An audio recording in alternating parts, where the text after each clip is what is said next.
So guys, ini adalah satu circulating fan yang cukup-cukup viral.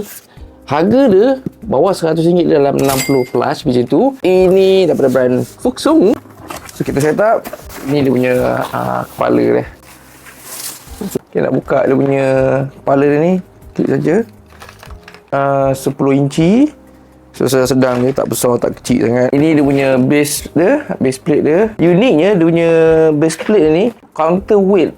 Kipas ni ada kena isi air bawah ni. Ni tangki air ni korang boleh isi untuk bagi balance korang punya kipas ni. Dia punya main motor dia.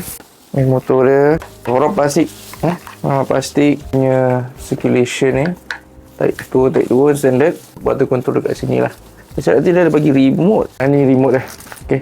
Power button. Okay. Power, speed, color pun ada. So last but not least, ini dia punya batang kat tengah ya. Ni bentuk adalah set assemble . So ketinggian dia lebih kurang pada pinggang lah. Okay.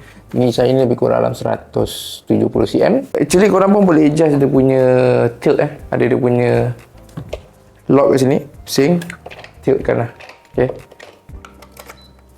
Okay, dia akan bunyi. Dia dah menyala. Kat sini ada button power button kat sini, wind speed, timing dengan color screen . Untuk output power dia ni maksimal 80 watt.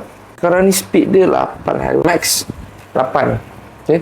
Ini yang paling laju. Macam mana nampak dia dengan kelajuan dia ni lebih kurang macam ni lah. Tak laju sangat, tak terlampau slow sangat lah, sedang-sedang. So guys, circulating fan ni dengan harga dalam 60 plus. Bagi saya, berbadalah kalau korang mencari kipas yang jenis portable.